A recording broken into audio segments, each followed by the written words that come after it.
semata-mata karena Allah Ta'ala. Semoga segala niat kita diterima oleh Allah dan mendapatkan ganjaran pahala yang berlipat ganda di sisi Allah Subhanahu wa Ta'ala. Amin amin ya robbal alamin. Mari para hadirin yang dimuliakan Allah Subhanahu wa Ta'ala, sama-sama kita buka acara ini dengan membaca basmalah. Bismillahirrahmanirrahim. Ya, alhamdulillah ya. Untuk keberkahan acara ini mari kita simak bersama Tasmi Al-Qur'an ya barakallah kepada Nanda Ica ya, dan kepada Nanda Ica silakan untuk mentasmikan surat Al-Muzammil. Assalamualaikum warahmatullahi wabarakatuh. Waalaikumsalam. Saya akan mentasmikan surat Al-Muzammil. A'udzu billahi minasy syaithanir rajim.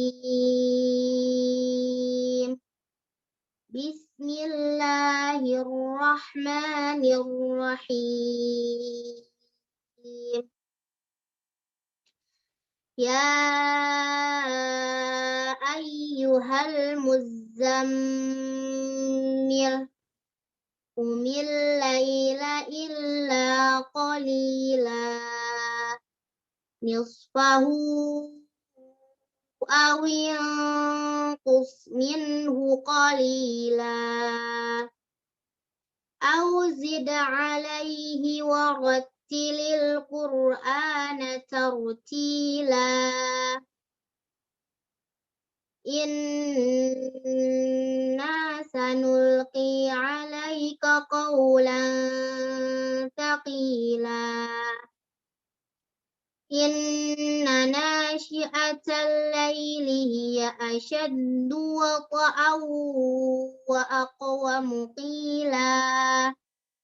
Inna laka fin nahari sabahan tawila. Wadhkur isma rabbika wa tabattal ilaihi tabtila. Rabbul masyriqi wal maghribi la ilaha illa huwa fattakhidhu wakila. Wasbir ala ma yaquluna wahjurhum hajran jamila. Wadharni wal mukadzibina ulin na'mati wa mahhilhum qalila. Inna ladaina ankalan wa jahima wa ta'aman dha ghusqatin wa 'adzaban alima. Yauma tarjuful ardu wal jibalu wa kanatil jibalu kathiban mahila. Inna arsalna ilaikum rasulan syahidan ala ma arsalna ila fir'auna rasula.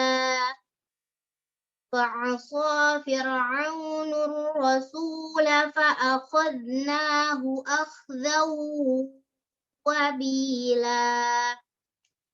Fakaifa tattaquna in kafartum yawman yaj'alul wildana shiba. As-samaa'u munfatirun kana wa'duhu maf'ula.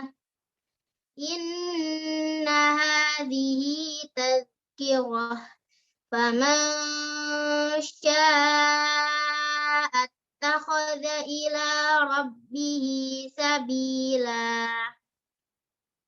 Inna rabbaka ya'lamu annaka takunu adna min thulutsail laili wa nisfahu wa thulutsahu wa ta'ifatum minal ladzina ma'ak wallahu yuqaddirul laila wan nahar alima an lan tuhsu fataba alaikum faqra'u ma tayassara minal qur'an alima an sayakunu minkum marda wa akharuna yadribuna fil ardi yabtaghuna min fadlillahi wa akharuna yuqatiluna fi sabilillah faqra'u ma tayassara minhu wa aqimus salata wa atuz zakata wa aqridullaha qardan hasana wa ma tuqaddimu li anfusikum min khairin tajiduhu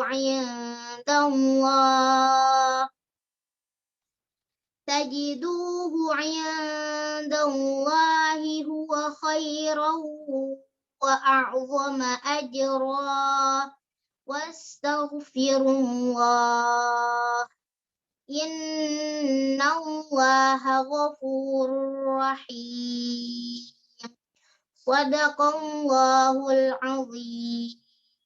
Wassalamualaikum warahmatullahi wabarakatuh. Waalaikumsalam warahmatullahi wabarakatuh. Alhamdulillah, jazakillah khairan katsir kepada Ananda Gaitha Haura Mutmainah yang sudah membacakan surat Al-Muzammil. Ya, sebagai tambahan informasi, kami memberitahukan bahwa RTQ Kaukab memiliki program unggulan tadi ya, sudah saya sampaikan bahwa ada program tahfiz dan tahsin untuk anak-anak dari rentang usia 4 tahun sampai usia 5 tahun sampai 15 tahun.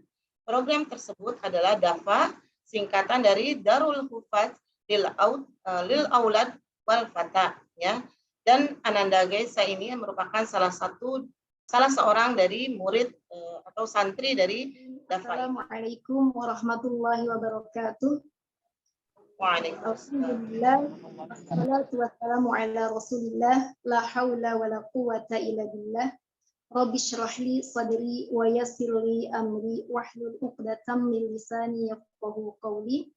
Allahumma aslih laka bainina wa alif baina qulubina wahdina subulas salam. Alhamdulillah, yang pertama, marilah kita panjatkan segala puja dan puji hanya kepada Allah Subhanahu wa Ta'ala. Allah yang memberikan kepada kita kenikmatan dan anugerah yang begitu besar, sehingga salah satunya diperkenankannya kita semuanya menghadiri acara ini. Alhamdulillah. Semoga menambah kesyukuran kita kepada Allah Subhanahu wa Ta'ala dengan sebaik-baik beribadah dan beramal serta takarub kepadanya. Insyaallah, amin ya Allah ya Rabbal Alamin.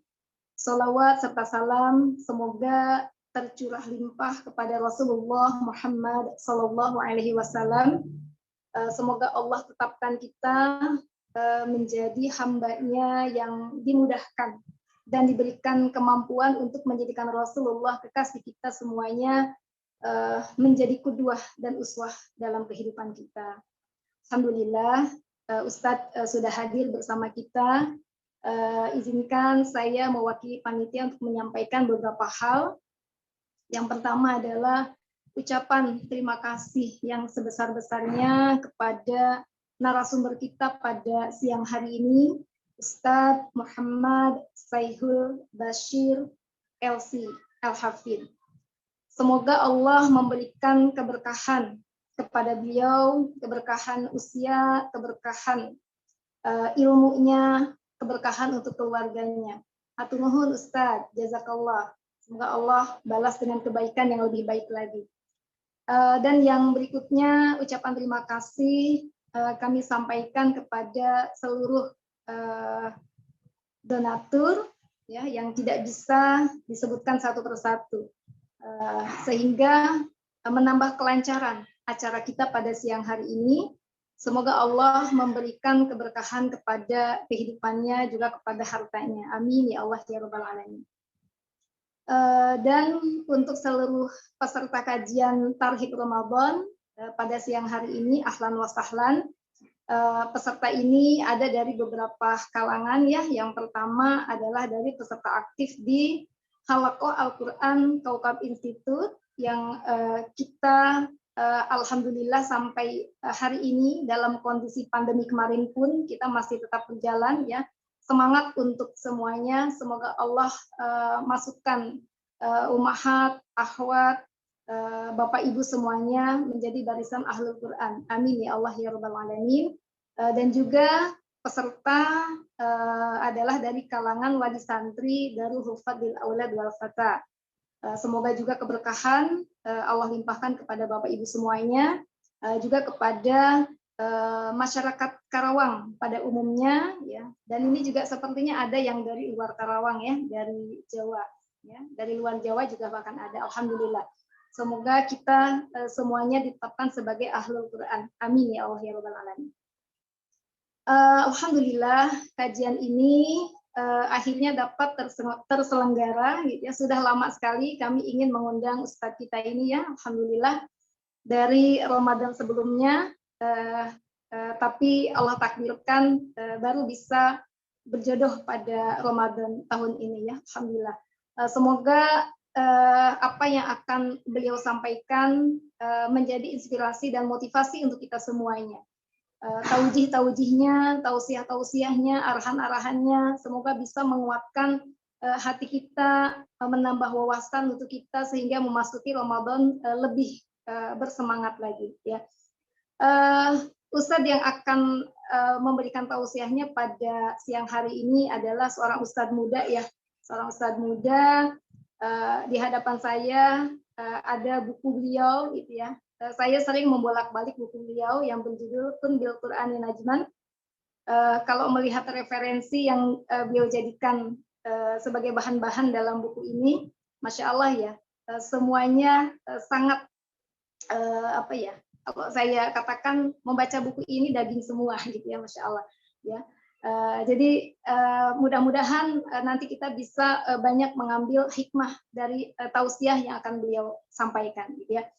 Tidak berpanjang kata, sedikit mungkin sebagai penutup ada beberapa cuplikan gitu ya yang ingin saya sampaikan kepada teman-teman menjadi penyemangat saya pribadi ya, juga mungkin untuk teman-teman gitu ya, dari buku beliau.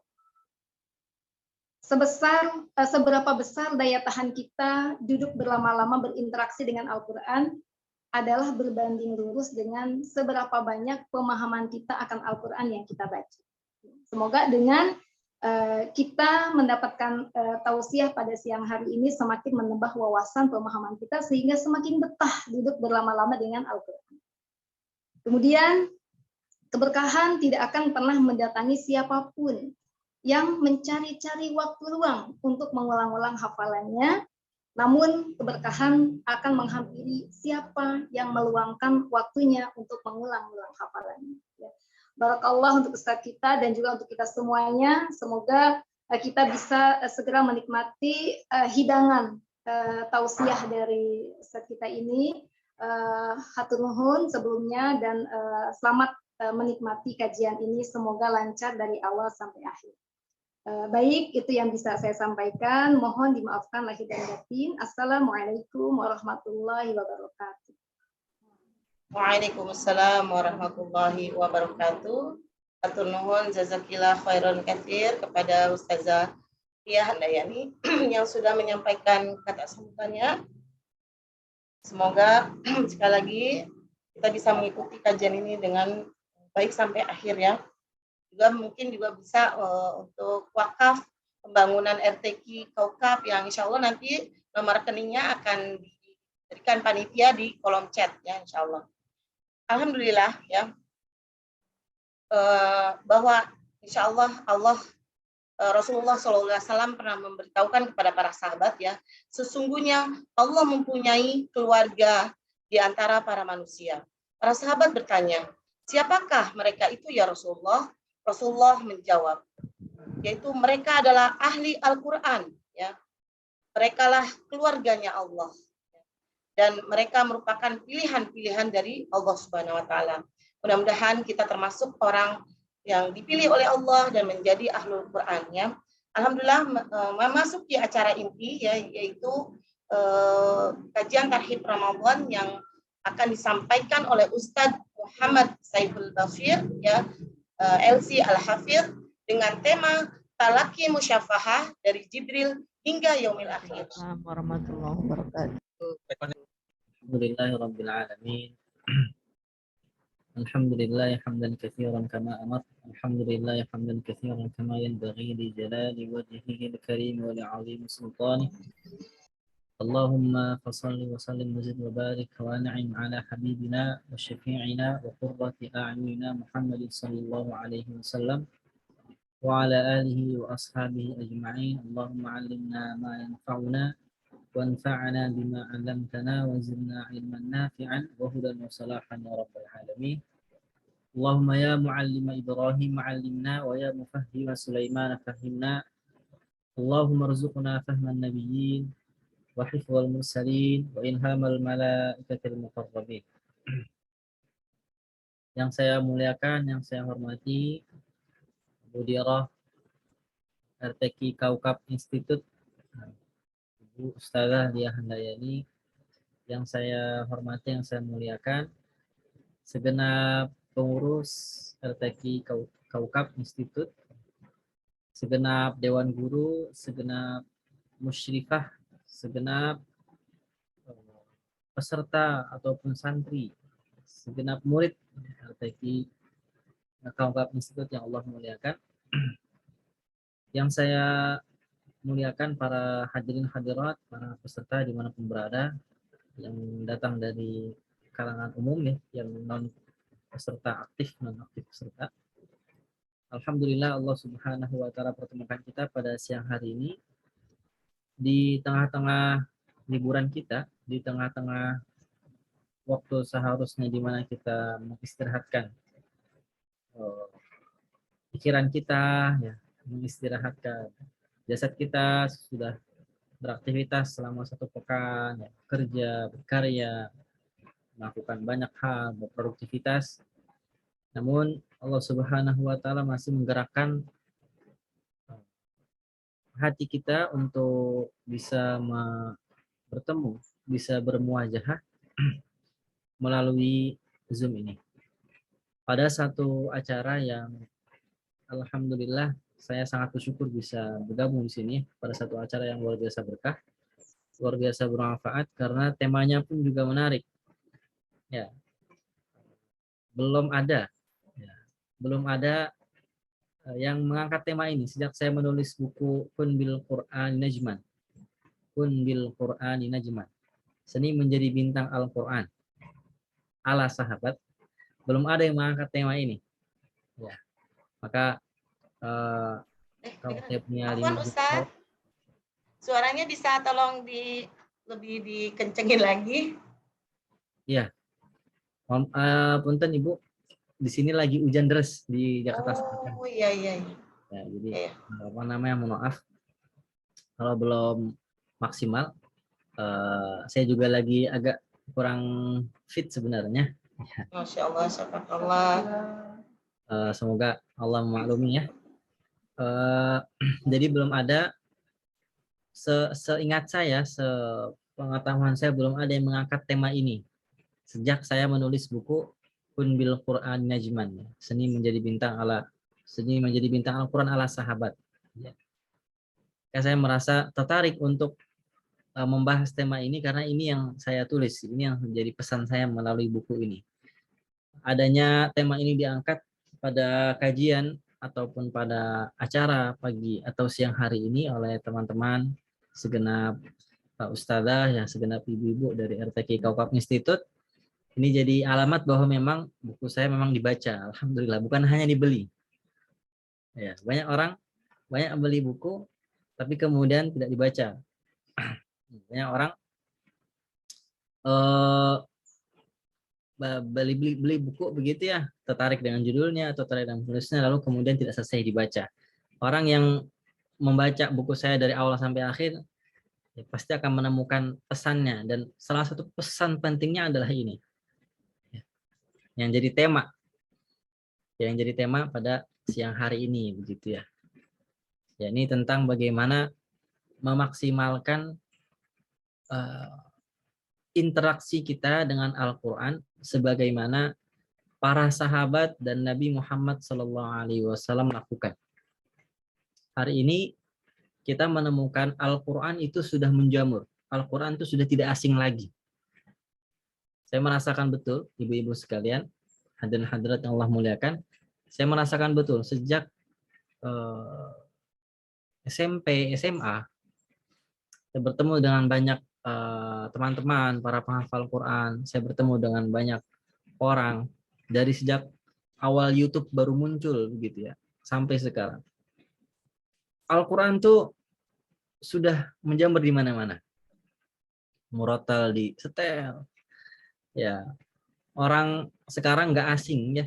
Orang tidak malu lagi nyetel murotal kalau lagi di Pujasera misalnya, kalau lagi di food court. Saya sering nemuin tuh. Ya, lagi di Pujasera, ya lagi di food court atau lagi di mall bahkan. Disetel itu murotal. Kemudian juga Al-Quran tidak lagi dihafal di balik tembok-tembok tinggi pesantren. Ya, di pelosok-pelosok daerah. Di pelosok Jawa, ya, di pelosok Sumatera. Ya. Al-Quran sekarang itu sudah dihafal oleh masyarakat perkotaan. Oleh orang-orang yang hidup di perumahan, di kota, di komplek, ya, bahkan di perkantoran. Kegiatan tahfidz Al-Quran, kegiatan menghafal Al-Quran, itu sudah aktif sekali, digiatkan di mana-mana. Dan ini tentu merupakan satu implikasi yang terjadi karena ada medium yang bernama YouTube. Muncullah para qari muda ya, para penghafal Quran yang suaranya bagus-bagus ya, yang suaranya merdu-merdu, yang mendayu-dayu ketika baca Al-Quran, sehingga orang mulai tertarik, sehingga orang mulai termotivasi kembali. Ya. Dan ini, ibu sekalian, para hadirin hadirat yang dimuliakan, ini adalah tanda bahwa masyarakat kita itu bergerak menjadi lebih baik. Ya. Bergerak menjadi lebih baik, bergerak menjadi lebih utama dari setiap hari, dari hari ke hari. Itu mungkin ibu-ibu ya mengetahui bagaimana kita dulu di tahun 80-an Al-Quran itu benar-benar hanya dihafal di pesantren saja. Orang bisa baca Al-Quran tanpa melihat mushaf.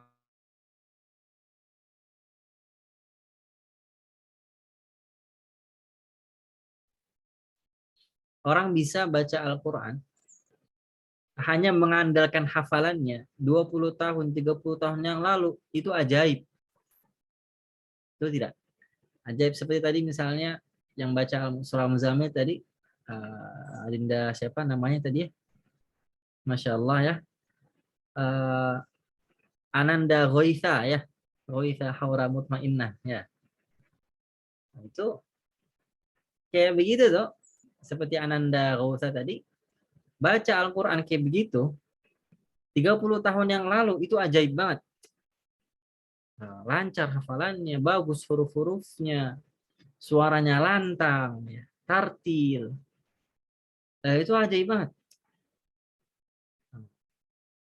Ya. Bahkan banyak orang bertanya, emang bisa Al-Quran setebal itu? Al-Quran 30 juz tebal itu bisa dihafalkan di luar kepala gitu.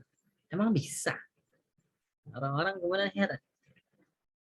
Karena apa? Karena akibat ya adanya apa namanya represi, adanya rejim ya. Meskipun pada akhirnya di akhir-akhir kepemimpinan apa namanya masa reformasi ya, sebelum reformasi itu masa akhir masa Orde Baru, akhirnya kemudian presiden saat itu mulai terbuka lagi dengan Islam ya, mulai buka masjid di mana-mana, mulailah Kemenak menerjemahkan Al-Quran diresmikan oleh negara ya. Tapi itu juga dalam bentuk yang sangat tebal. Al-Quran tuh terlihat menakutkan sekali, tebal banget gitu ya. Orang ngira itu semuanya isinya adalah Al-Quran, padahal itu adalah Al-Quran dan terjemahan begitu. Nah, sehingga hadirin hadirat yang memuliakan semuanya, Al-Quran itu sekarang sudah benar-benar dikenal, sudah benar-benar akrab di telinga kita. Dan ini adalah satu alamat kebangkitan umat insya Allah. Ini adalah salah satu alamat kebangkitan agama ini, dan khususnya di tengah-tengah masyarakat kita di Indonesia, bahwa Al-Quran tidak lagi menjadi asing ya. Banyak masyarakat perkataan yang kemudian juga ikut menghafalkan Al-Quran. Tidak lagi eksklusif, menjadi inklusif. Kegiatan menghafal Al-Quran itu menjadi sangat inklusif. Nah, namun yang perlu diperhatikan adalah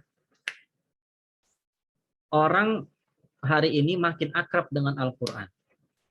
Orang hari ini makin senang dengerin murotal-murotal yang merdu, yang dibaca oleh qari-qari yang suaranya merdu, ya, orang-orang yang bacanya Al-Qurannya bagus, gitu. Makin senang. Tetapi di saat yang sama kita memiliki tantangan. Khususnya saya melihat ini sebagai tantangan ya. Al-Fakir, saya dengan segala keterbatasan ilmu, melihat ini sebagai satu tantangan juga. Tantangan dalam hal apa? Bukan dalam, wah berarti banyak saingan nih, enggak. Tapi tantangan dalam hal orang sekarang gemar mendengarkan Al-Quran, banyak orang menghafalkan Al-Quran, tapi mereka belum kenal sesungguhnya Al-Quran itu apa. Mereka belum tahu sesungguhnya Al-Quran itu bagaimana. Apa sebenarnya yang harus kita pelajari dari Al-Quran. Sehingga kalau ditanya, Al-Quran itu apa?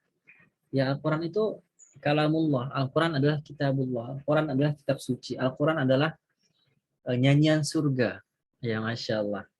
Ya, Al-Quran adalah bacaan yang akan mengangkat ruh kita ke alam yang lain kalau kita dengerin ya, kalau kita lagi baca dengan khusyuk. Tapi itu belum tepat. Itu belumlah tepat ya. Dan hadirat itu belumlah tepat. Sehingga saya menulis di buku saya ini, yang juga penuh banyak kekurangan tentunya ya. Saya menulis bahwa orang hari ini berlomba-lomba untuk mempelajari Al-Quran, mendengarkan Al-Quran, makin dekat sama Al-Quran, tapi mereka mempelajari dan mendekat kepada Al-Quran dengan cara yang keliru. Ya, dengan cara yang keliru, cara yang salah. Apa cara yang salah ini dalam hal apa? Kelihatannya dalam hal apa? Ketika mereka lebih gemar dengan orang-orang yang baca Al-Quran ketimbang Al-Qurannya itu sendiri. Ketika orang lebih mencintai si qari'nya daripada Al-Qurannya. Ya. Ketika orang lebih menyukai siapa yang membaca dari apa yang dibaca. Ketika orang lebih mengidolakan para hufaz ketimbang apa yang mereka tahfilkan itu sendiri. Nah, ini ada satu tantangan. Benar, adanya kita mengidolakan para qari, adanya kita suka mendengarkan qari-qari yang merdu, itu lebih utama daripada kita mendengarkan musik. Itu jauh lebih baik, lebih afdal daripada membiarkan anak-anak kita, saudara-saudara kita dengar musik, ya dengar K-pop, ya, dan seterusnya. Tentu ini adalah salah satu hal yang utama, salah satu hal yang baik. Tapi jika dibiarkan, ini jangan berhenti di situ, jangan sampai berhenti di situ, jangan sampai kita berkenalan sama Al-Quran, tetapi Al-Quran yang kita kenal itu orang-orang yang membacanya hari ini gitu ya, yang keren-keren. Ini bisa berakibat fatal, ibu-ibu. Kenapa? Akibat fatalnya seperti apa? Ketika nanti ternyata kita temukan aib pada si pembaca Al-Qur'annya, kita temukan kekurangan pada si qari'nya, ketika kita menemukan satu celah yang ada pada qari, maka lantas kita menyalahkan Al-Qur'an. Wah, ternyata para qari banyak juga aibnya ya. Ternyata Al-Qur'an nggak merubah manusia juga. Ternyata Al-Quran sama aja kayak yang lain gitu. Sehingga Al-Quran menjadi korban. Maka ada satu kaidah dari Sayyidina Ali bin Abi Thalib radhiyallahu anhu, kenalilah kebenaran melalui kebenaran itu sendiri. Niscaya engkau akan mengenali orang-orangnya. Niscaya engkau akan mengenali tokoh-tokohnya. Jangan engkau mengenali kebenaran dari tokoh-tokohnya, dari orang yang berbicara.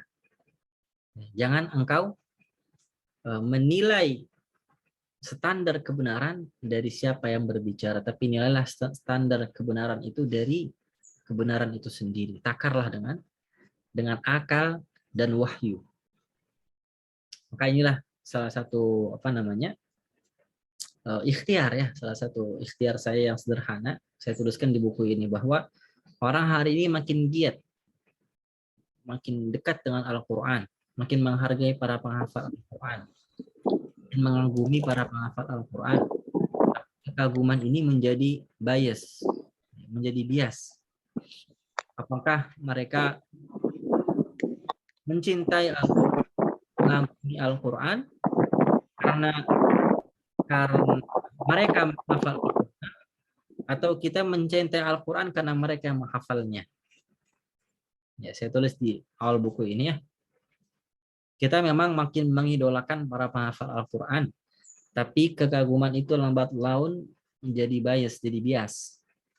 Kita mencintai mereka karena mereka menghafal Al-Quran, atau kita mencintai Al-Quran karena mereka yang menghafalnya? Mana yang lebih utama, ibu-ibu? Mana yang lebih utama? Yang lebih utama adalah kita mencintai orang-orang, kita mengagumi orang-orang yang menghafal Al-Quran karena mereka menghafal Al-Quran. Bukan kita mencintai Al-Quran karena mereka menghafalnya. Kalau kita mencintai Al-Quran karena mereka menghafalnya, saat kita temukan aib pada diri mereka, kita tidak lagi mencintai Al-Quran. Kita akan mengurangi kadar kemuliaan kita, kadar penghormatan kita kepada Al-Quran.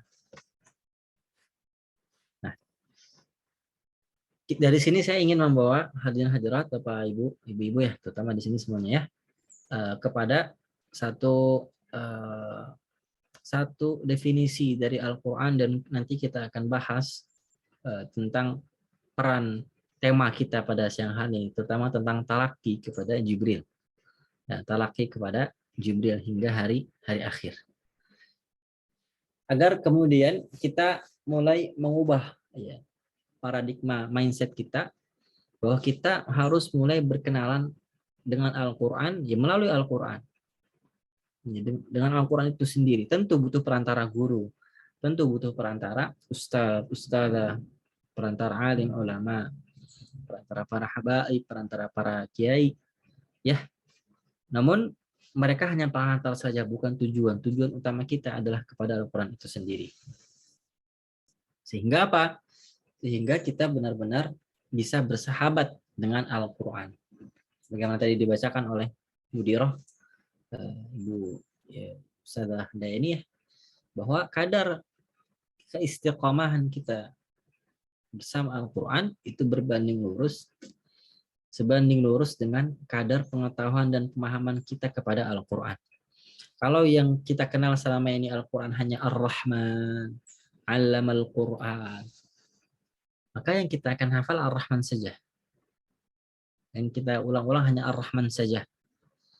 Kalau kita hanya mengenal ayat kursi, misalnya Allahu la ilaha illa huwal hayyul qayyum, maka kita akan mengenal ayat kursi saja. maka kita akan menghafal ayat kursi saja. Kalau menghafal ayat kursi saja, setan pun menghafal ayat kursi. Ya, bahkan para sahabat itu diajarin gimana cara melindungi diri di malam hari dengan cara membaca ayat kursi. Itu bukan dari Nabi, tapi dari setan. Ya. Nah, maka mari kita sama-sama mulai berkenalan lagi dengan Al-Quran. Bahwa Al-Quran adalah kalamullah al-munazzal ala sayyidina Muhammadin sallallahu alaihi wasallam biwasitati malaki Jibril al-manqulu ilaina bitawatur al-mu'jiz al-muta'abbadu bitilawatihi wal maktubu fil masahif. Ya, Al-Quran adalah kitabullah. Al-Quran adalah kitabnya Allah, kitab suci. Kalamullah, firman suci Allah. Al-munazzal, yang diturunkan secara berangsur-angsur ala Rasulillah, ala Sayyidina Rasulillah Muhammad sallallahu alaihi wasallam, kepada Sayyidina Muhammad Rasulullah sallallahu alaihi wasallam, biwasitati malaki Jibril, melalui perantara malaikat Jibril, al-manqur ilaina bitawatur, yang sampai kepada kita dengan cara mutawatir. Nah, ini nih yang ingin nanti kita akan highlight ya, Ibu sekalian. Ya. Biwasitati malaki Jibril al-manqur ilaina bitawatur, melalui perantara malaikat Jibril dan sampai kepada kita dengan cara mutawatir. Al-muta'abbadu bitilawatihi, yang bacaannya saja itu sudah dianggap sebagai ibadah yang berdiri sendiri, belum dihafal, belum diamalkan, belum dipahami, sudah dianggap sebagai ibadah. Wal maktubu fil masahif, dan dia tertulis hari ini di mushaf kita, mushaf Al-Quran. Nah, ada satu lagi variabel tambahannya ya, yakni al-mabdu'u bi suratil Fatihati wal makhtumu bi suratin Nas, yang dimulai dengan surah Al-Fatihah dan diakhir dengan surah An-Nas, suratul Nas. Maka hadirin hadirat ya, ibu-ibu yang Allah muliakan, ini adalah definisi Al-Quran. Ya, mari kita coba mulai hafalkan definisi ini. Dia adalah, Al-Quran adalah kalamullah, firman Allah, al-munazzal, diturunkan secara berangsur-angsur ala sayyidina Rasulillah, kepada Nabi Muhammad SAW, biwasitati malaki Jibril, melalui perantara malaikat Jibril, al-manqulu ilaina bitawatur, yang sampai kepada kita dengan cara mutawatir, al-mu'jiz, yang penuh dengan kemukjizatan, al-muta'abbadu bitilawatihi, yang bacaannya itu dianggap sebagai ibadah, membacanya adalah ibadah, ya. Al-maktubu fil masahif, dan dia tertulis di mushaf. Dia ada 7 atau 8 ya, variabelnya, bahwa inilah Al-Quran. Di luar itu maka itu bukan Al-Quran. Di luar itu maka itu bukan Al-Quran. Kalau ada orang yang ngaku pintar bahasa Arab, jago sastra, bisa bikin syair dalam bahasa Arab, dia bacanya dengan tajwid. Ya, tapi tidak ada yang mengenalinya. Ini bacaan apaan itu? Ya. Ya, contohnya misalnya saya baca nih. Wa inna kitaballahi awsaqu syafi'i wa aghna ghana'in wahiban mutafaddila wa khairu jalisin la yumallu hadithuhu wa tardaduhu yazdadu fihi tajammula wa haythul fata yarta'u fi dhulumatihi من القبر يلقاه سنا متهللا هنالك يهنيه مقيلا وروضة ومن أجله في ذروة العز يجتلى يناشد في إرضائه لحبيبه وأجدر به سؤلا إليه موصلا فيا أيها القاري به متمسكا مجلا له في كل حال مبجلا هنيئا مريئا والداك عليهما ملابس أنوار من التاج والحلا فما ظنكم بالنجل عند جزائه أولئك أهل الله والصفوة الملا أولو البر والإحسان والصبر والتقى حلاهم بها جاء القرآن مفصلا عليك بها ما عشت فيها منافسا وبع نفسك الدنيا بأنفاسها العلا. Itu surat apa ya Ibu? Ada yang tahu nggak? Surat apa itu? Sifatul Atfal Ustaz ya. Iya. Jadi itu surat surat bikinan manusia, bukan surat Al-Qur'an ya, bukan surat yang Allah bikin. Indah, terdengar bagus, itu berima belakangnya. Seperti kita mendengar misalnya وَنَبِّئْهُمْ أَنَّ الْمَاءَ قِسْمَةٌ بَيْنَهُمْ كُلُّ شِرْبٍ مُحْتَضَرٍ فَنَادَوْا صَاحِبَهُمْ فَتَعَاطَى فَعَقَرَ فَكَيْفَ كَانَ عَذَابِي وَنُذُرِ وَلَقَدْ يَسَّرْنَا الْقُرْآنَ لِلذِّكْرِ فَهَلْ مِن مُدَّكِرٍ. Berima juga kan? RRR. Kalau yang tadi saya baca pertama, itu berimanya la. Semuanya la, semua belakangnya. Tapi yang pertama itu bukan Al-Quran.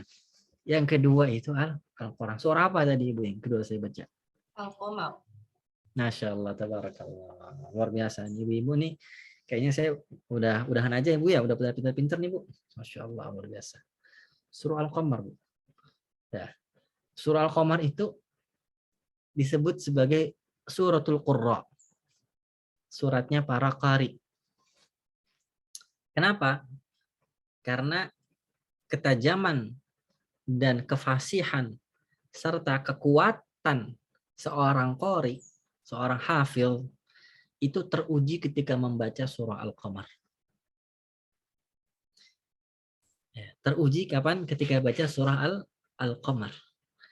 Kalau dia baca surah Al-Qamar salah hafalannya, salah huruf-hurufnya, ya, salah pelafalannya, maka berarti dia belum disebut al-mahiru bil Qur'ani ma'as safaratil kiramil bararah. Ya, orang yang mahir dalam membaca Al-Qur'an, maka dia akan bersama para malaikat yang baik-baik, yang mulia, yang bercahaya. Nah, itu diujinya dengan apa Ibu? Dengan surah Al-Qamar. Jadi kalau nanti ada calon mantu Bu, ada misalnya ada ikhwan gitu ya, dia ngaku hafid Quran, aku hafid 30 juz, tes baca surah Al-Qamar Bu. Ya ini bercanda aja ya, intermezzo aja. Tapi betul, ya saya nanti kalau punya udah gede gitu ya, udah seumuran ibu-ibu gitu ya, udah cari mantu buat anak saya, kalau Allah kasih anak ya, amin ya. Saya terus nanti saya akan cari yang hafid gitu ya, saya akan cari yang hafidh, saya akan cari yang hafal Al-Quran. Nanti saya akan tes, coba baca surah Al-Qamar tanpa melihat mushaf. Ya. Nah, kalau lulus ya, insya Allah jadi ya. Nah, jadi tinggal nanti ibunya aja gimana ya, tinggal nanti istri saya gimana nanti kalau udah tua nih Ibu ya. Nah, ini bayangin aja. Jadi begitu Ibu. Jadi surah Al-Qamar. Kita kembali lagi bahwa Al-Quran itu berbeda. Selain daripada itu bukan Al-Quran. Selain daripada ada kemukjizatan di dalam Al-Quran ini. Dia seperti syair, tapi bukan syair. Dia seperti gurindam, tapi dia bukan gurindam. Wa ma huwa biqauli syairin qalilam ma tu'minun. Wala biqauli kahinin qalilam ma tadhakkarun. Tanzilun min rabbil alamin. Dia bukan mantranya para penyihir. Dia juga bukan gubahannya para penyair, tapi melainkan Al-Quran ini adalah turun dari Allah Subhanahu wa Ta'ala. Penuh dengan kemurnian, penuh dengan kesucian daripada campur tangan ataupun ucapan-ucapan manusia.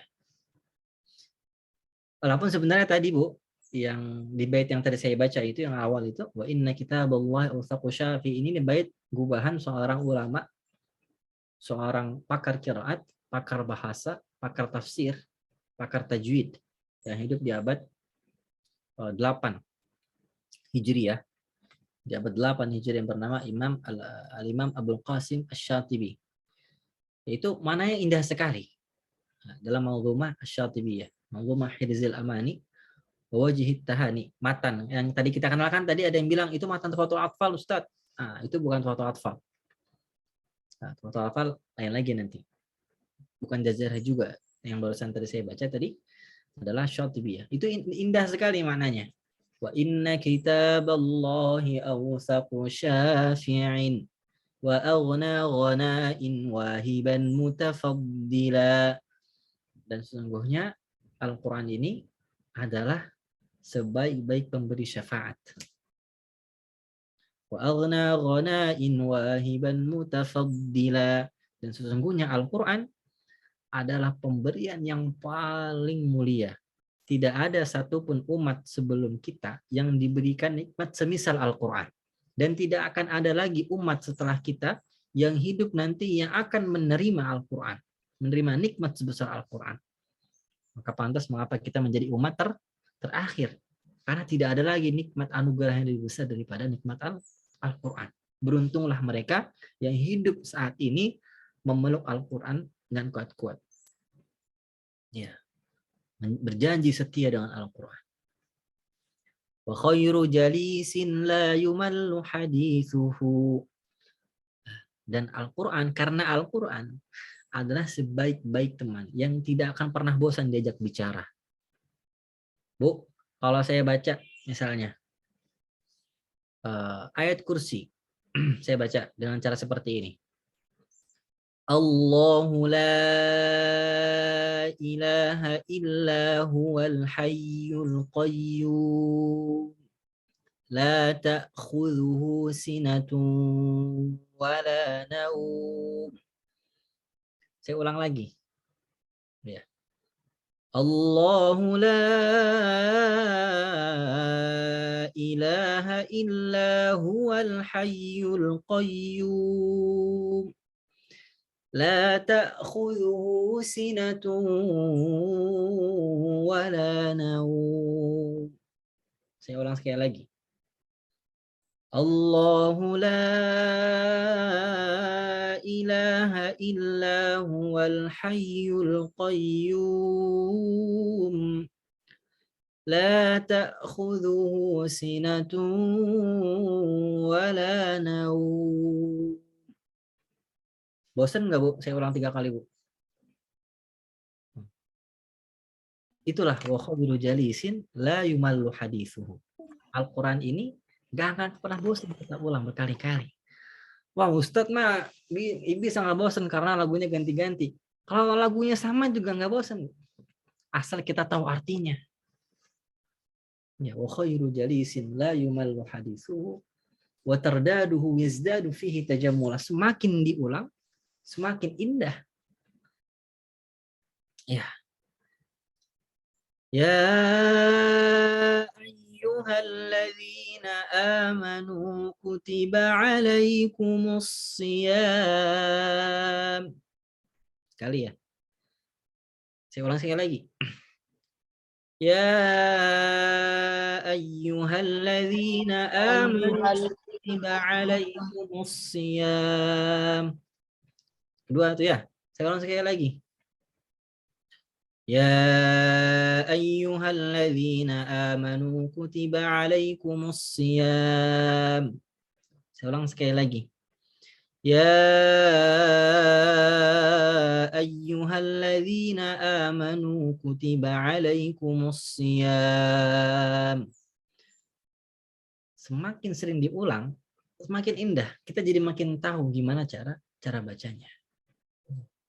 Begini. Oh, lagi menyampaikan Al-Quran maka begini. Wa tardadu yazdadu fihi tajammula wa haitsul fata yarta'u fi dhulumatihi minal qabri yalqa musanan mutahallila.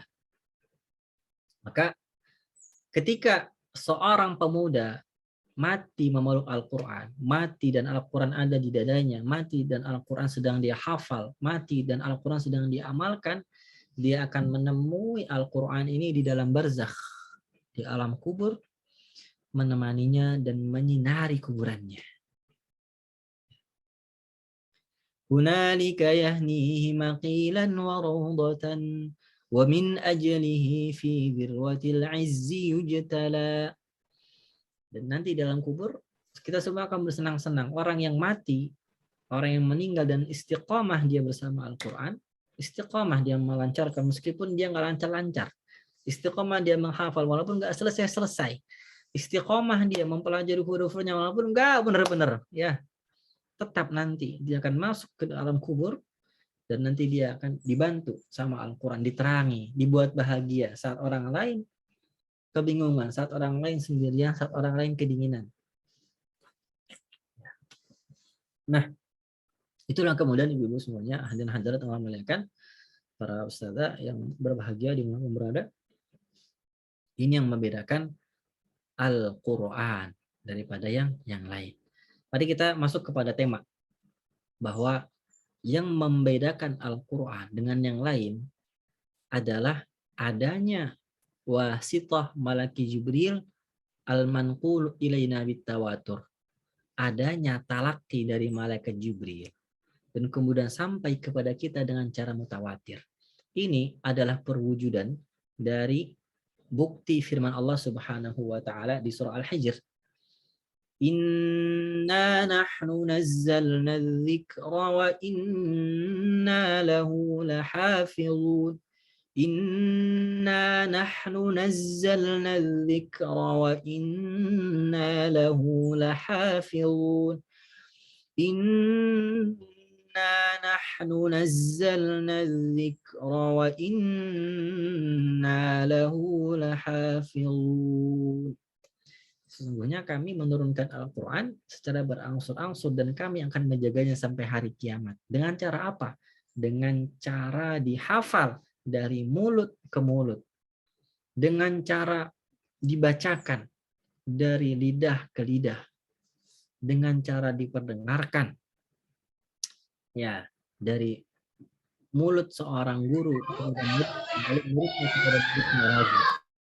Ini adalah spesialnya Al-Quran. Tidak ada satupun bacaan yang dijaga, yang terjaga, yang suci dan disucikan dan dijaga dengan cara seperti ini. Ya. Al-Quran yang kita baca, Bu, tadi misalnya ya, kita dengarkan tadi Ananda Waisal tadi baca soal Muzammil. Ya ayyuhal muzammil. Itu sama persis dengan apa yang ada 14 abad yang lalu. Sama, nggak ada berubah. Nggak ada. Ya paling bacanya ambil cepetan nanti basah lagi. Bacanya ya ayyuhal muzammil. Ya ayyuhal muzammil. Ada yang baca panjang 4, ada yang baca 2. Tapi begitu dari 4 abad sampai sekarang. Ya. Kenapa? Karena Allah Subhanahu wa taala takaffala bihifdhihi, karena Allah berjanji untuk menjaga Al-Qur'an ini sampai akhir zaman. Dengan cara apa? Dengan cara Al-Qur'an tidak turun secara langsung. Kalau kita bayangkan ibu-ibu semuanya, ya, para hadirin hadirat, mungkin di sini ada yang bapak-bapak juga ya. Dari tadi saya manggil ibu-ibu terus. Di sini nanti jangan-jangan saya dituduh diskriminasi gitu ya, nggak manggil bapak-bapak, padahal sini ada bapak-bapak. Dan bapak ibu-ibu semuanya, Al-Quran ini kemudian menjadi beda karena adanya talaqi. Ya, apa itu talaqi? Talaqi adalah metode belajar di mana guru membacakan Al-Quran kepada murid. Dan murid mendengarkannya dengan seksama, dengan fokus. lalu murid mengulanginya persis seperti guru membaca. Itu namanya talaqi. Talaqi ini kemudian punya dua unsur, Ibu. Yang pertama ada al-ardu. Yang kedua ada as-sima'. As-sima' adalah situasi di mana kita sebagai murid mendengar apa yang guru bacakan kepada kita. As-sima' juga berarti kondisi di mana seorang guru mendengarkan Al-Quran yang dia contohkan kepada muridnya dibaca ulang sama muridnya lalu didengar sama dia. Itu namanya as-sima'. Adapun al-ardu, unsur yang pertama tadi, al-ardu adalah situasi di mana guru membacakan kepada murid. Ini juga berarti al-ardu juga bisa berarti situasi di mana murid membacakannya kepada guru. Itu namanya talaqi. Jadi selalu dua arah. Dan ini terjadi dengan mata rantai keilmuan. Bukan hanya guru kita, tapi bukan hanya kita yang belajar dengan cara seperti itu, tapi guru kita belajar lagi kepada guru dengan cara yang sama. Gurunya lagi terus, guru lagi terus sampai nanti kepada para tabi'in. Sampai nanti kepada para sahabat. Sampai nanti kepada para sahabat-sahabat senior, sampai nanti kepada Rasulullah SAW, sampai nanti kepada malaikat Jibril, sampai nanti kepada Rabbul Izzah Jalla Jalaluhu, Allah Subhanahu wa Ta'ala. Inilah yang disebut dengan sanad. Inilah yang disebut dengan sanad. Orang yang bacaan Al-Qur'annya sudah bersanad, berarti bacaannya sudah nyambung. Ini kemuliaannya, Bu ya. Kemuliaan orang yang bacaannya sudah bersanad itu berarti dia bacanya udah nyambung ke Rasulullah ke malaikat Jibril ke Allah. Jadi dia membaca dengan cara yang sama sebagaimana Allah membaca. Coba bayangkan. Saya sangat senang misalnya kalau saya bisa menirukan qari favorit saya. Qari favorit saya, ya, murattal favorit saya itu namanya Syekh Mahmud Khalil Al-Husari. Mungkin ibu di sini ada yang tahu ya. Syekh Mahmud Khalil Al-Husari. Syekh Mahmud Khalil Al-Husari ini adalah salah seorang pakar qiraat, pakar tajwid, pakar Quran ternama asal Mesir yang sudah meninggal. Ya, murattalnya sampai hari ini masih diperdengarkan di masjid-masjid seluruh dunia, di Afrika sampai Asia, sampai di Indonesia masih diperdengarkan. Saya suka banget sama Mahmud Khalil Al-Husari dan saya akan makin senang, makin gembira kalau saya bisa niru nadanya, kalau saya bisa niru huruf-hurufnya, kalau saya bisa niru panjang pendeknya, kalau saya bisa niru nafasnya, panjangnya. Gimana bacanya Mahmud Khalil Al-Husari? Biasa kita kenal dengan Syekh Al-Husari atau singkatnya Syekh Husori. Husori. H-U-S-O-R-Y. Husori. Ibu bisa cari di YouTube itu. Gimana bacanya? Bacanya santai, Ibu. Bismillahirrahmanirrahim. Alhamdulillahi Rabbil Alamin. Ar-Rahmanir-Rahim. Maliki Yawmiddin. Iyyaka na'budu wa iyyaka nasta'in. Ihdinas siratal mustaqim. Siratal ladzina an'amta 'alaihim ghairil maghdubi 'alaihim waladdallin.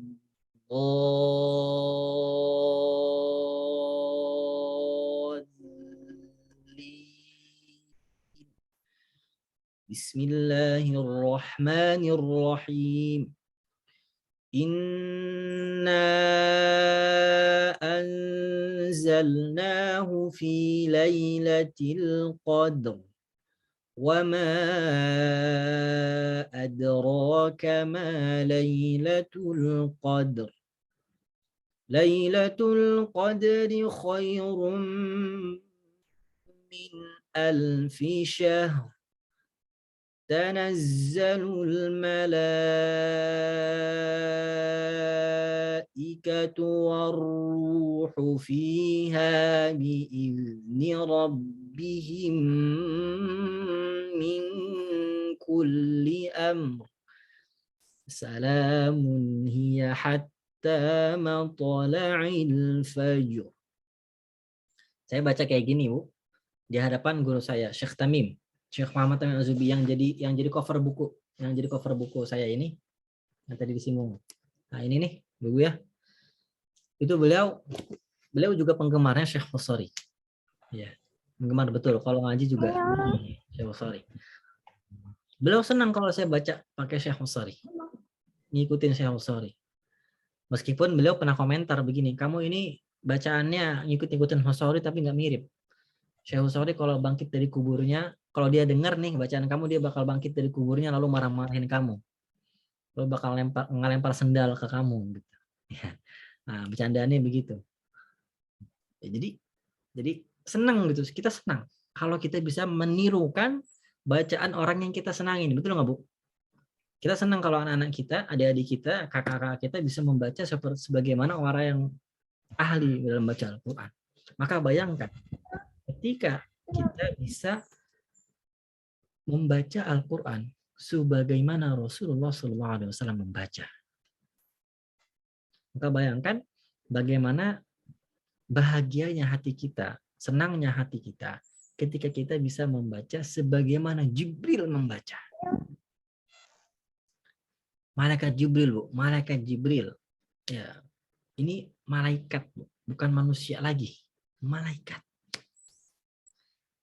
Ya, disebutkan dalam hadis yang sahih bahwa bentuk rupanya malaikat Jibril itu sangat besar sekali, punya 600 sayap. Satu sayapnya kalau dibentangkan tertutup semua ufuk timur dan barat, tertutup semua alam semesta ini, semua langit ini tertutup. Bayangkan malaikat Jibril membaca dan kita bisa membaca sebagaimana malaikat Jibril membaca. Betapa senangnya kita, betapa bahagianya kita ketika kita bisa membaca persis seperti malaikat Jibril membaca. Saat ini kadang-kadang mikirnya terlalu utopis, terlalu tinggi-tinggi, ngayal. Ini enggak ngayal, Bu. Inilah spesialnya Al-Quran. Inilah kemuliaan Al-Quran. Adanya metode talaqi memungkinkan kita bisa membaca persis sebagaimana guru kita membaca. Guru kita bisa membaca persis sebagaimana gurunya membaca. Gurunya lagi persis dari guru sampai kepada naik sampai kepada malaikat Jibril alaihissalam. Tahu bagaimana malaikat Jibril? Malaikat Jibril menerima Al-Quran dari siapa? Dari Allah. Bagaimana? Pendapat jumhur Ahlussunnah wal Jamaah, ulama Ahlussunnah wal Jamaah, saya tulis di buku Kun Bilum Kain Zaman ini, pendapat jumhur ulama bahwa malaikat Jibril mendengarkan Allah Subhanahu wa taala membaca Al-Quran. Itu adalah cara bagaimana malaikat Jibril mendapatkan Al-Quran. Jadi malaikat Jibril itu, Bu, nggak dikirim surat gitu dari Allah. Nih Al-Quran, coba bacain kamu ke Nabi Muhammad. Nggak begitu. Tapi Allah yang membacanya. Masya Allah. Allah yang membacanya, Bu. Jadi bukan dengan tulisan, bukan. Bukan dengan tulisan. Tapi dengan bacaan. Ini berarti malaikat Jibril nggak mungkin dong nambah-nambahin atau ngurang-ngurangin. Mungkin nggak, Bu? Nggak mungkin. Kalau malaikat Jibril nambah-nambahin, ngurang-ngurangin, nggak akan malaikat Jibril itu ditunjuk jadi panglimanya para malaikat yang paling mulia. Nggak akan.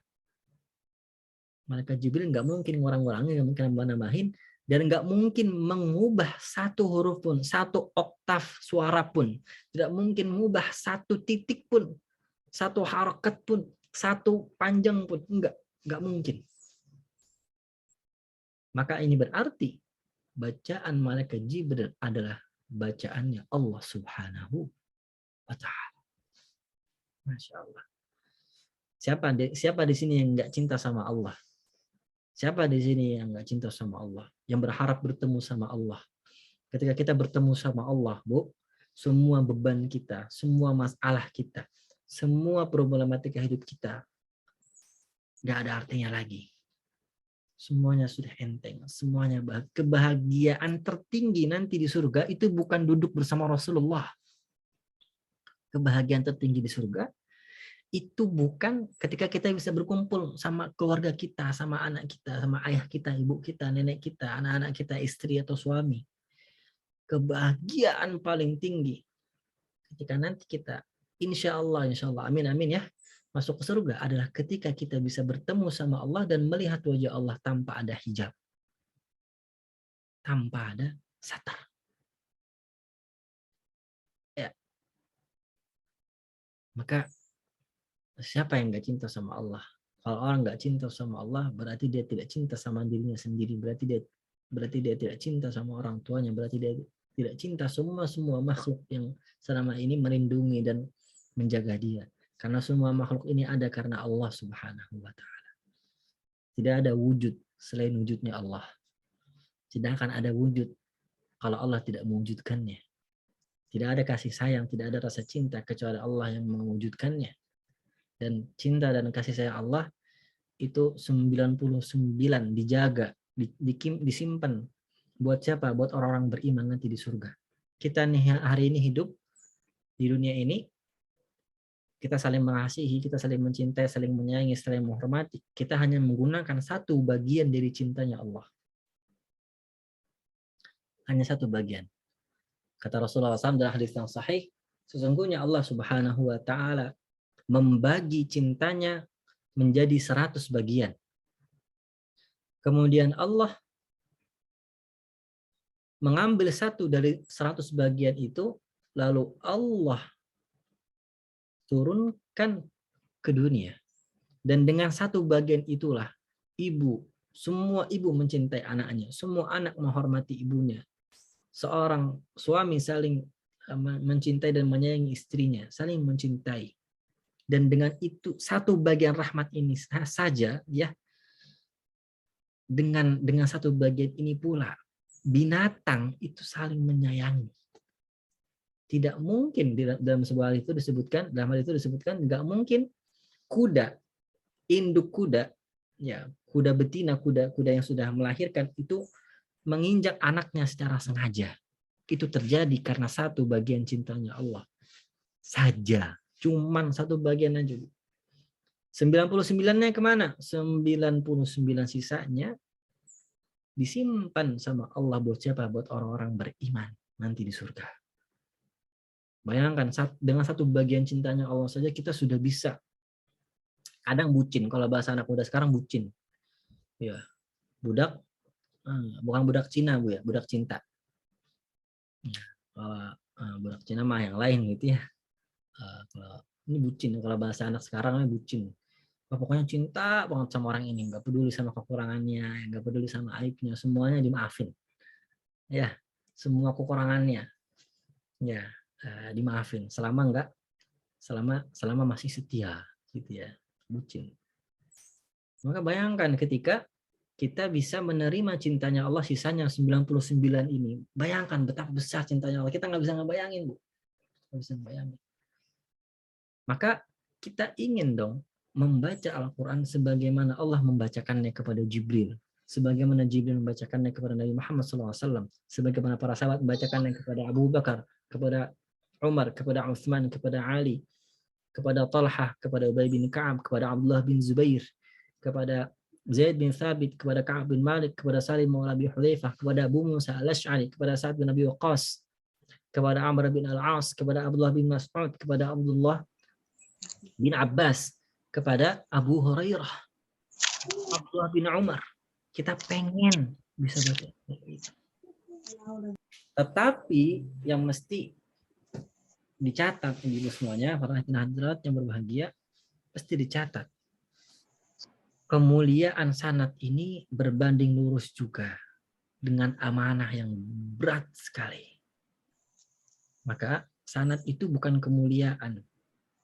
Sanad itu adalah amanah. Orang yang punya sanad, maka dia mengemban amanah yang luar biasa berat. Dia harus melatih dirinya untuk senantiasa melakukan yang terbaik dalam rangka penghambaan kepada Allah. Semua amal wajib dia harus lakukan. Semua amal sunnah dia harus lakukan. Semua amal haram dia tinggalkan. Yang makruh juga dia tinggalkan. Bahkan yang mubah sekalipun dia kurangi. Hal-hal yang tadinya boleh, tapi buat mereka ini kayaknya kalau kebanyakan jadi berlebihan. Enggak deh. Ya, berhibur, liburan ke puncak, liburan kemana gitu ya. Nah, itu mubah asalnya ya. Tapi kayaknya kalau kebanyakan libur, nggak enak. Jadi kurang waktu saya sama Al-Quran. Jadi kurang waktu saya sama Allah Subhanahu wa Ta'ala. Maka sanad ini adalah amanah. Dan dengan cara inilah Allah Subhanahu wa Ta'ala menjaga Al-Quran sampai hari akhir, sampai hari kiamat. Tidak ada satupun kitab suci yang dijaga dengan cara seperti ini. Ini berarti kemuliaan Al-Quran akan terjaga sampai akhir zaman. Dan siapa yang ingin selamat sampai nanti akhir zaman, dia mesti mengambil kemuliaan yang abadi ini, yaitu Al-Quranul Karim. Ya. Maka pesan saya di sini untuk diri saya sendiri, ya, pesan Al-Fakir buat Al-Fakir sendiri adalah agar senantiasa bersabar dalam mempelajari Al-Quran. Tugas kita, ibu-ibu sekalian, bukanlah memastikan bahwa kita hafal 30 juz. Tugas kita hanya merencanakan, ya Allah, saya berazam sebelum saya meninggal, saya ingin menghafal Al-Quran 30 juz. Tugas kita adalah kemudian melaksanakan azam itu. Tugas kita kemudian adalah merencanakan dan melakukan apa yang kita rencanakan. Adapun hasil, kita dikasih sama Allah hafid 30 juz. Kita dikasih taufik sama Allah dapat sanad 30 juz. Itu semuanya hak prerogatifnya Allah Subhanahu wa Ta'ala. Ya. Karena yang disebut dengan ahli Al-Quran, yang disebut dalam hadis yang tadi dibacakan oleh Ustazah moderator, Inna lillahi ahlina minan nas. Sungguhnya Allah Subhanahu wa Ta'ala punya keluarga dari kalangan manusia. Qila man hum ya Rasulullah? Siapa mereka wahai Nabi Allah wa utusan Allah? Rasulullah menjawab, ahlul Qur'ani hum ahlullahi wa khassatuh. Mereka adalah para penghafal Al-Quran. Mereka adalah ahli Al-Quran. Mereka adalah keluarganya Allah dan orang-orang yang dikhususkannya. Yang disebut dengan ahli Al-Quran adalah mereka yang senantiasa mengamalkan dan menjaga kandungannya, senantiasa berinteraksi, membaca dan menghafalnya. Dialah ahli Al-Quran. Bukanlah disebut ahli Al-Quran mereka yang hanya menghafal, membaca, tapi tidak mengamalkan isi kandungannya. Walaupun dia hafal 30 juz, tapi kemudian dia tidak mengamalkan kandungannya, tidak berusaha mengamalkan kandungannya, maka dia belum sempurna disebut ahli Al-Quran. Sebaliknya, orang yang tidak hafal 30 juz, tidak hafal, tidak lancar, nggak punya sanad nih. Nggak punya sanad. Nggak ada tuh, bacaannya fasih banget, enggak. Tapi hidupnya benar-benar seperti Al-Quran yang berjalan. Maka dialah ahli Al-Quran. Ketika seorang sudah naik peringkatnya menjadi ahli Al-Quran, maka Allah akan mencintainya. Ketika Allah sudah mencintainya, maka Allah akan menjadi pendengarannya. Ketika Allah sudah mencintainya, maka Allah akan menjadi matanya. Ketika Allah sudah mencintainya, maka Allah akan menjadi tangan dan kakinya. Allah mudahkan, Allah jaga matanya, Allah jaga pendengarannya, Allah jaga mulutnya, Allah jaga tangannya. Ketika dia meminta, pasti Allah kabulkan. Ketika dia minta perlindungan, pasti Allah kasih. Ya.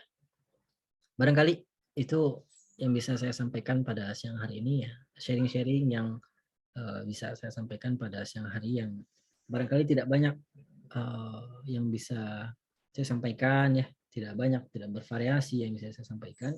Barangkali hal ini sudah sering diulang-ulang juga oleh para asatiz, para alim ulama yang lain yang lebih pakar, yang lebih hebat daripada saya. Dan juga barangkali ibu juga sudah tahu, ibu semua di sini hadir sudah menghafal hadis-hadis kemuliaan, sudah menghafal ayat kemuliaan tentang Al-Quran. Maka tugas saya di sini adalah mengingatkan dalam kebaikan dan dalam kesabaran. wal 'asri innal insana lafi khusr illa alladziina aamanu wa 'amilus shaalihati wa tawashaw bil haqqi wa tawashaw bis sabr. Billahi fi sabilil haqqi fastabiqul khairati la'allakum tuflihun. Kurang lebihnya mohon maaf. Wassalamualaikum warahmatullahi wabarakatuh.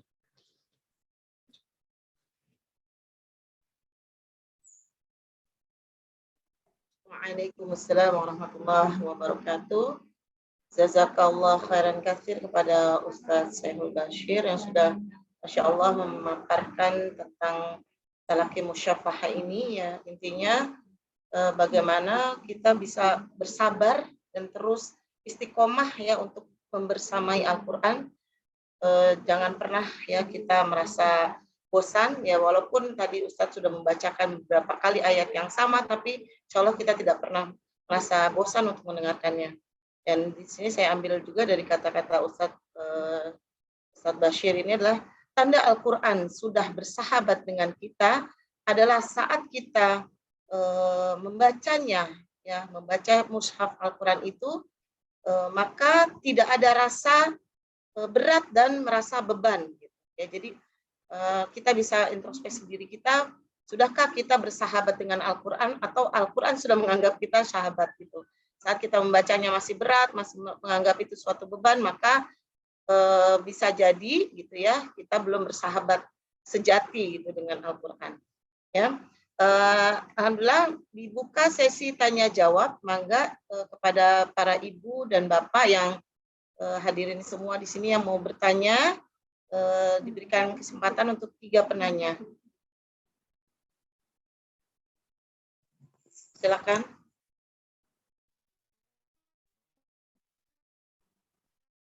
Ada yang raise hand nggak? Nggak ada. Silakan Bapak dan Ibu. Kalau tidak ada mau bertanya, silakan Ustadz memberi pertanyaan kepada peserta. Boleh 2 pertanyaan Ustadz. Ada penanya dari chat. Nanti, ada dari chat. Silakan panitia lihat dari chat. Ya ada. Ayo Ibu, gunakan kesempatan untuk bertanya kepada Ustadz hal-hal yang masih menjadi kebimbangan. Cynthia. Assalamualaikum warahmatullahi wabarakatuh. Izin bertanya Ustadz. Saya Bu Erna dari Jatisari. Mau bertanya apa hukumnya jika membaca Al-Quran tidak berhenti dan tidak sesuai dengan aturan. Jazakallah khairan. Assalamualaikum warahmatullahi wabarakatuh. Kecil gitu. Ya. Baik, saya langsung jawab, Ibu. Ya, langsung saja, Ustaz. Ya. Jadi dalam ilmu Al-Quran ada yang disebut dengan tartil. Ada yang disebut dengan tartil.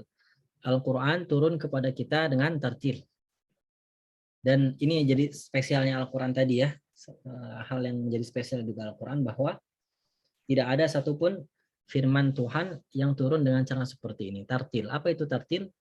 Tartil adalah tajwidul huruf wa ma'rifatul wuquf. Tartil adalah membaca Al-Quran dengan memberikan makhraj, sifat, dan hukum-hukum tajwidnya, lalu digabungkan dengan ma'rifatul wuquf, dengan memperhatikan di mana memulai dan di mana berhenti. Ya. Maka kalau orang baca begini, contoh ya, misalnya yang mudah, misalnya surat Tabarok ya, surat Tabarok juz 29. Bismillahirrahmanirrahim. Tabarakalladzi biyadihil mulku wa hu. Nah, maka ini tidak tartil.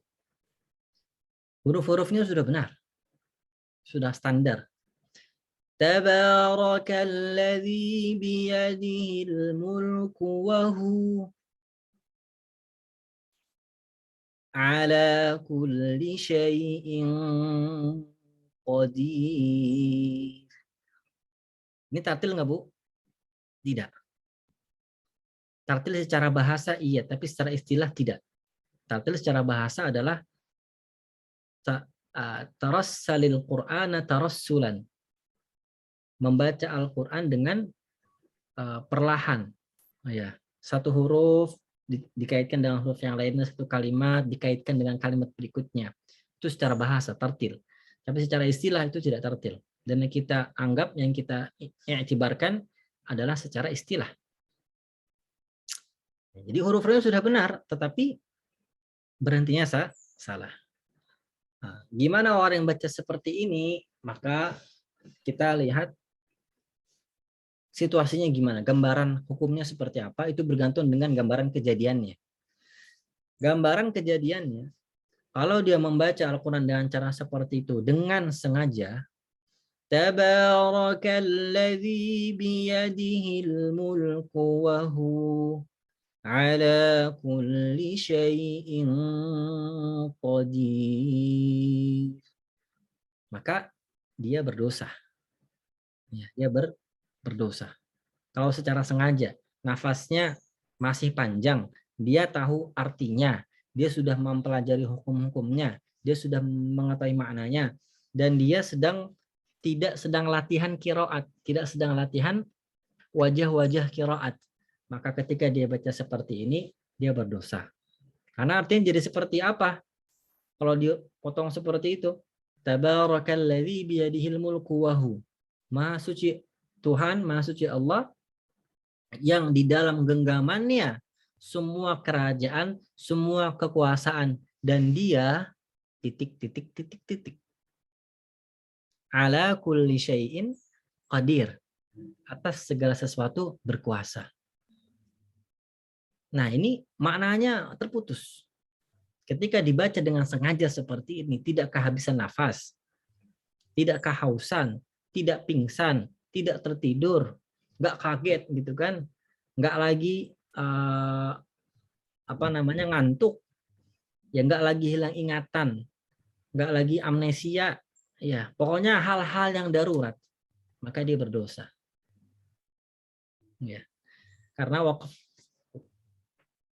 wakaf itu ada 4, gitu ya. Wakaf itu ada 4. Ada Astagfirullahaladzim. Wakaf itu ada 4.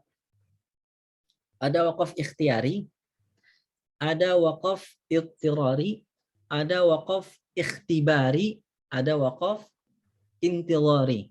Saya ulangi Ibu ya, biar Ibu bisa nulis, bisa kita ulangi bareng-bareng. Yang pertama apa? Wakaf ikhtiari. Wakaf ikhtiari pakai kha. Kha, ta, ya, alif, ra. Iya, ikhtiari. Tulisan Latinnya pakai kha ya, kha, ikhtiari. Wakaf yang kedua adalah wakaf idtirari. Idtirari. Dha, ta. Hamzah, dha, ta, ra, alif, ra, ya. Idtirari. Kalau Latinnya ya huruf I, D, H, T, H, I lagi, kemudian R, O, R, I. Idtirari. Yang ketiga adalah wakaf ikhtibari.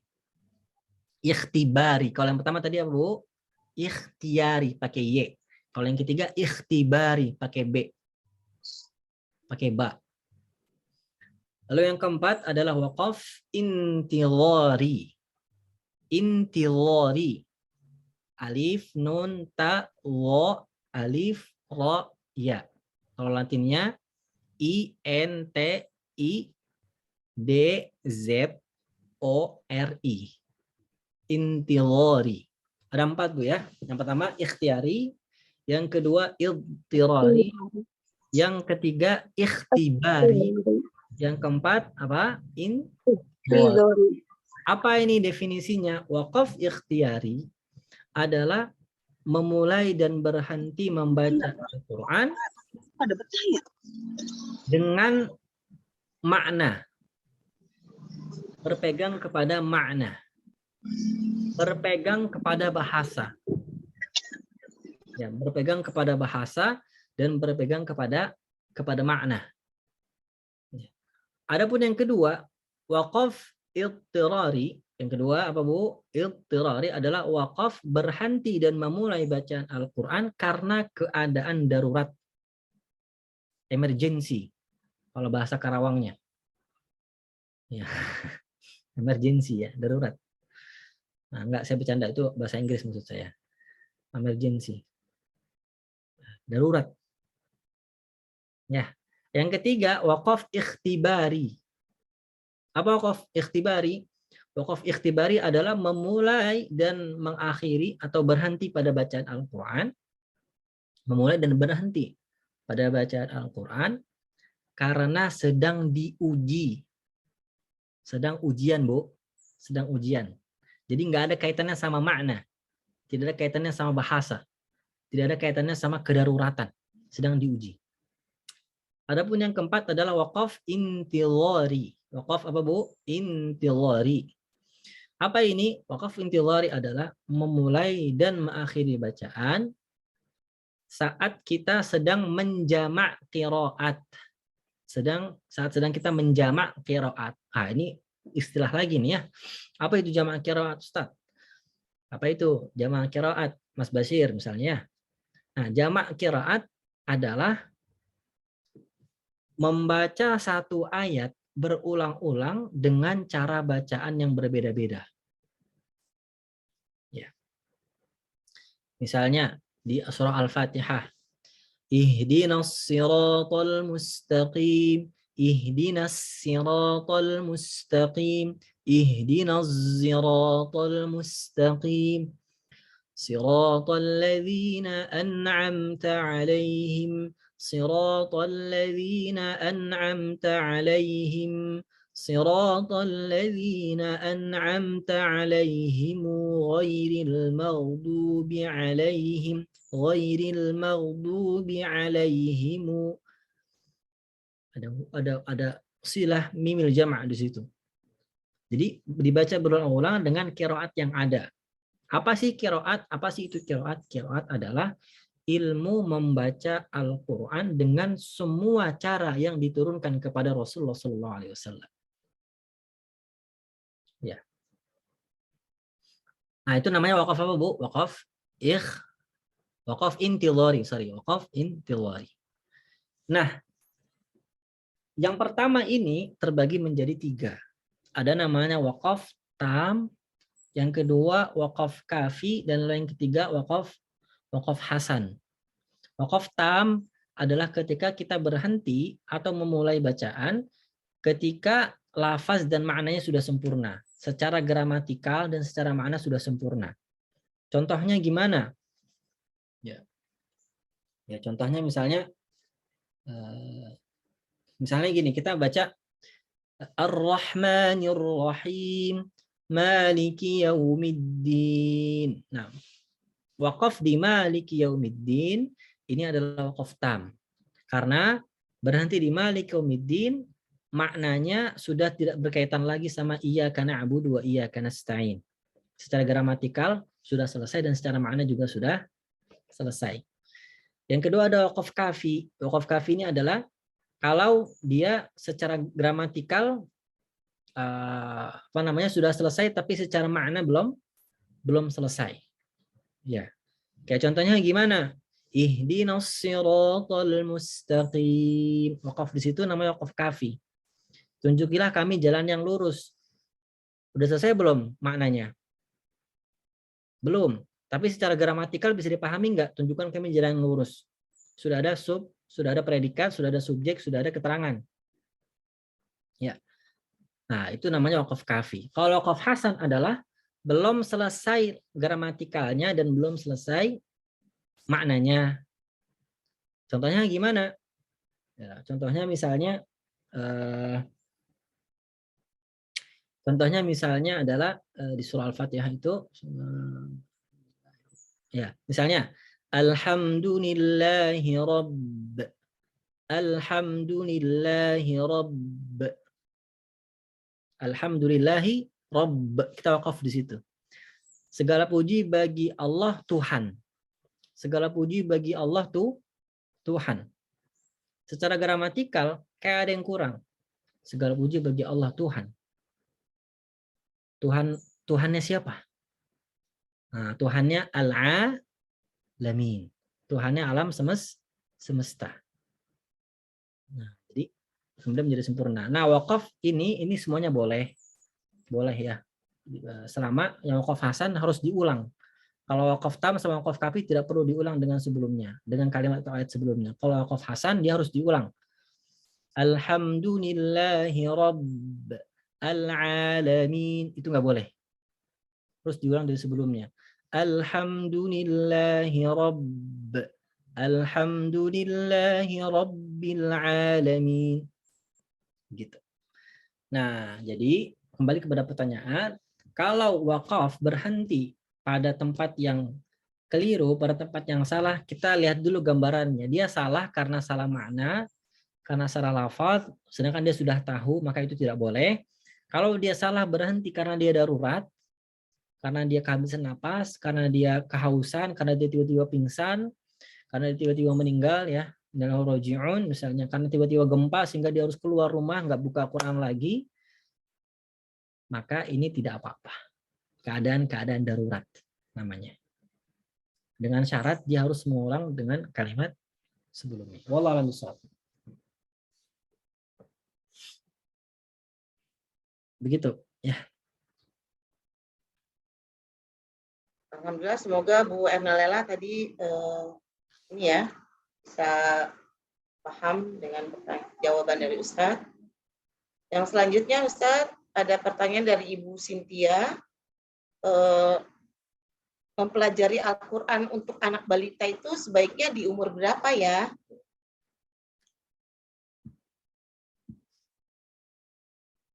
Ya, baik.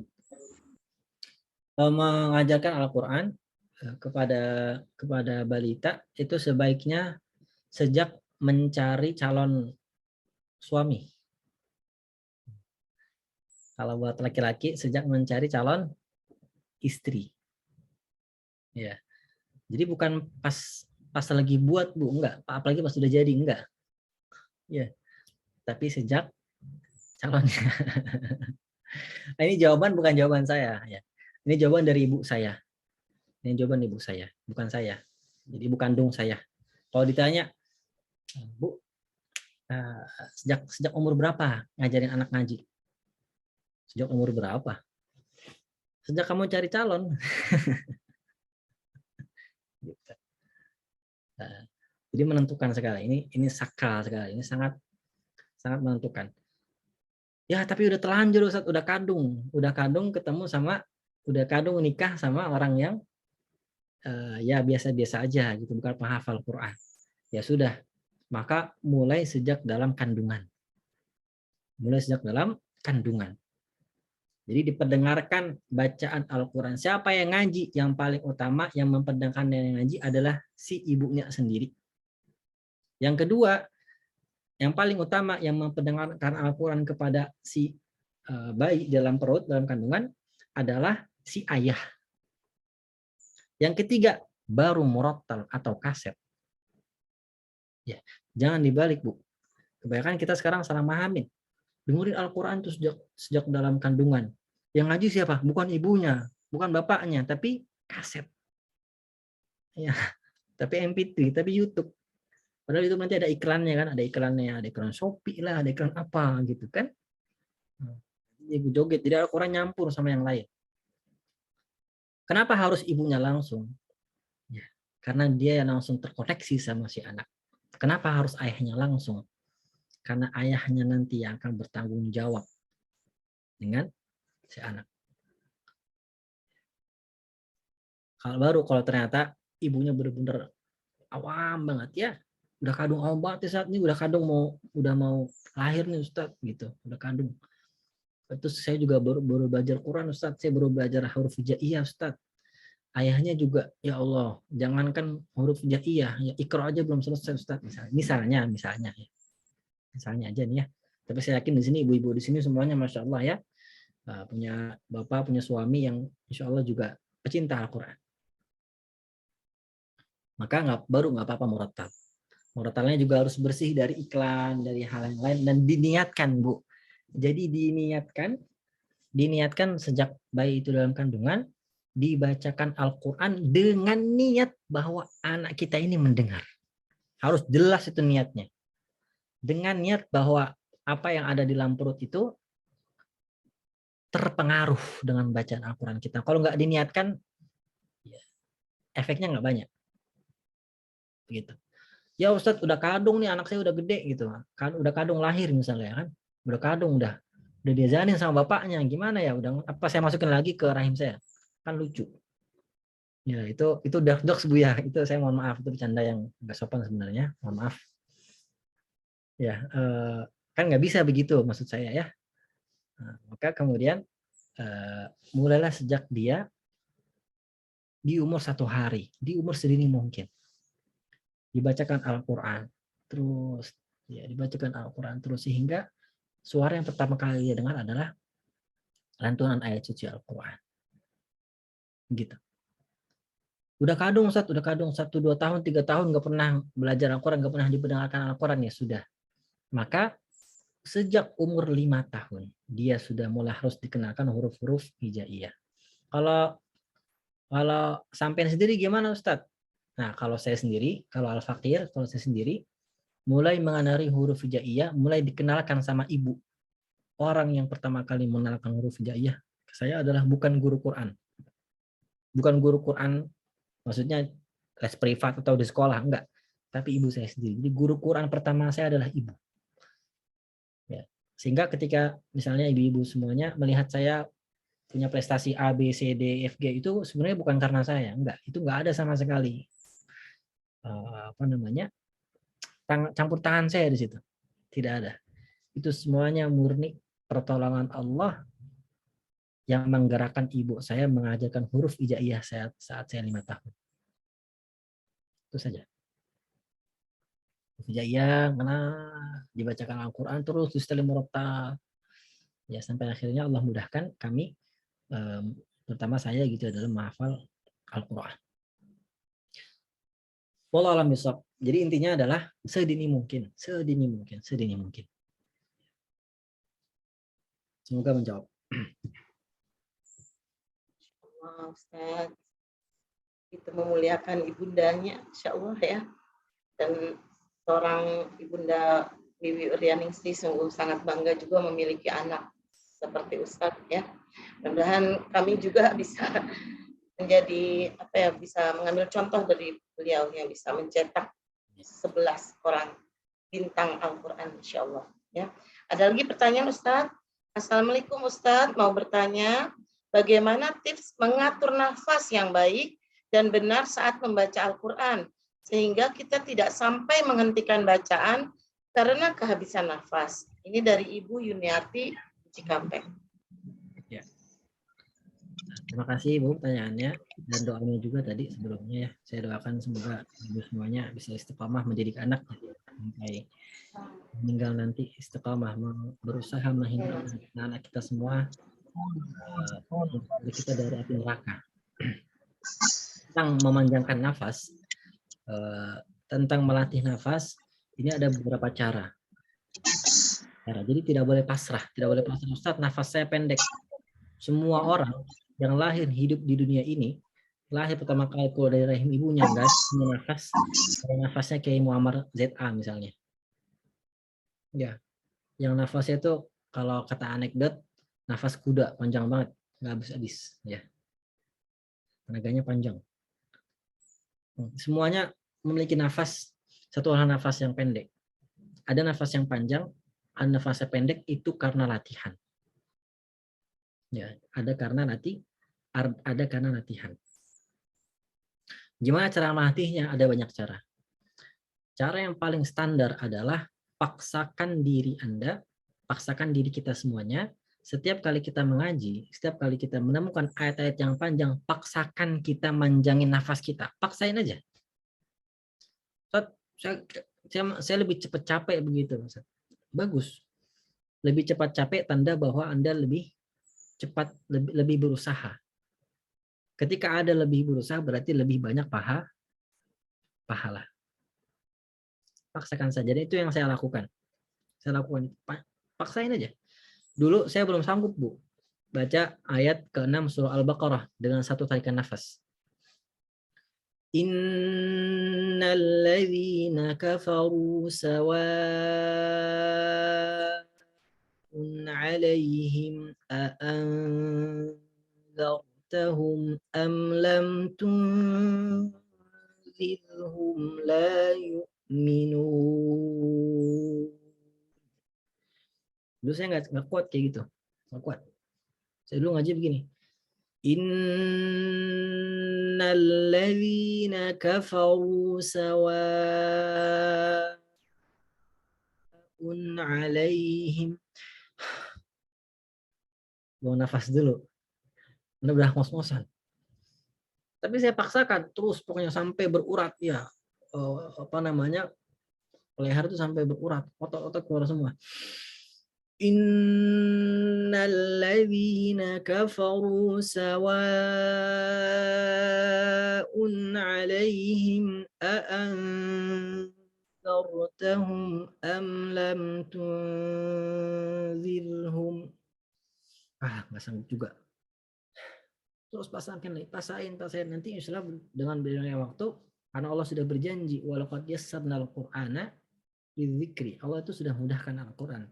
Tinggal kita mau bersusah payah apa enggak. Ya. Jadi tinggal diusahakan saja.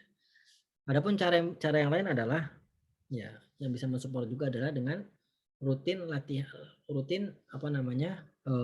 pagi.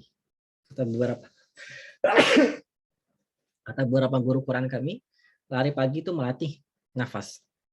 Bukan yang dicari bukan lari paginya sebenarnya, tapi dengan cara lari pagi itulah kemudian kita melatih nafas kita.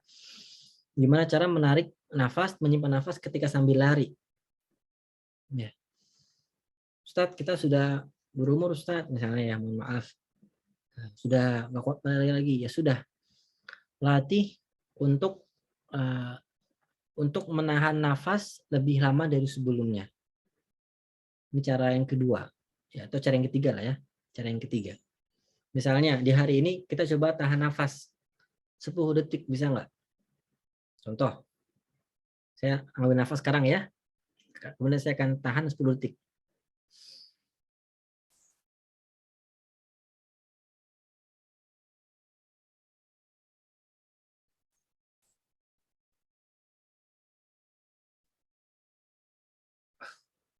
Oh, bisa 10 detik. Alhamdulillah. Terus ulangi lagi.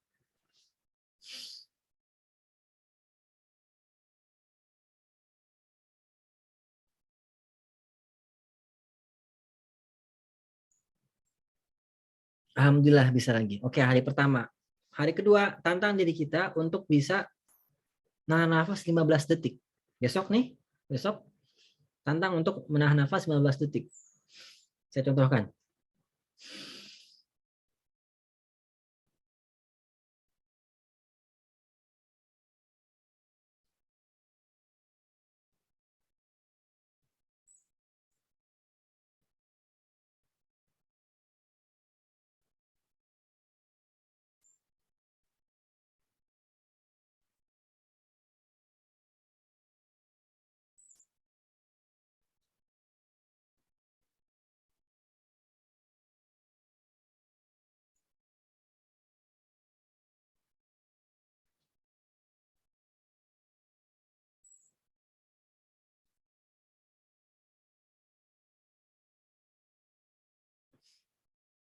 Berapa detik, Bu?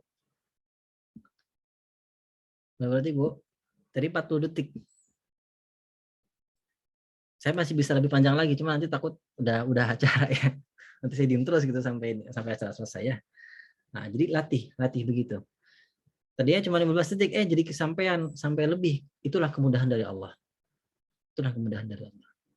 Terus kalau belum bisa, terus usahakan lagi terus. Insya Allah nanti akan ketemu jalannya. Tentu dengan berdoa dan meminta sama Allah. Jangan minta sama yang lain, jangan berdoa sama yang lain. Allah alam bisawab.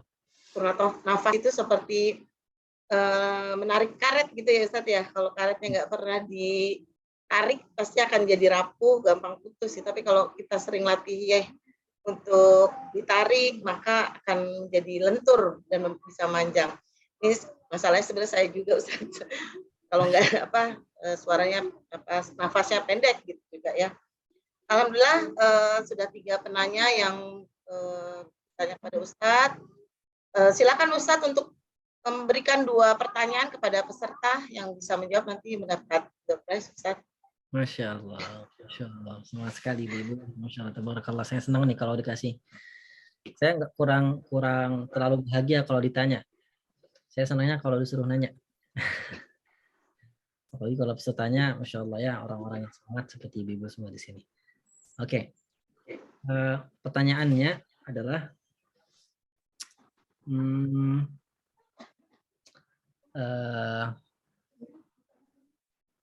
oke, gampang aja ya.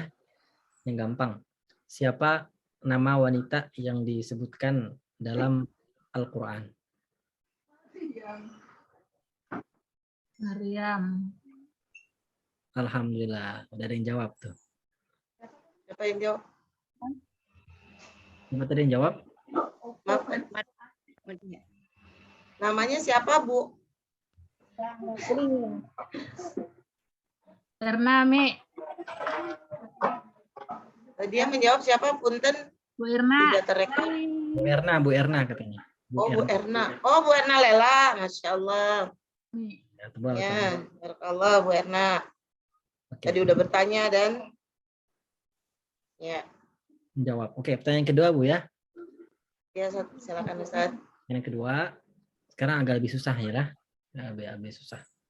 Karena tadi gampang. Yang lebih susah adalah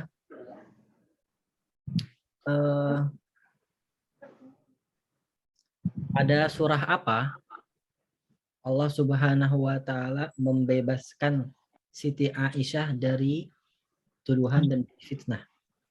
Anissa. Ada surah apa? Anissa, tapi nggak tahu ayatnya. Ada surah apa Allah Subhanahu wa taala membebaskan dan mensucikan Siti Aisyah dari tuduhan dan dari Anissa ya, Bu. An-Nur. Hujurat. Surat An-Nur. Ya.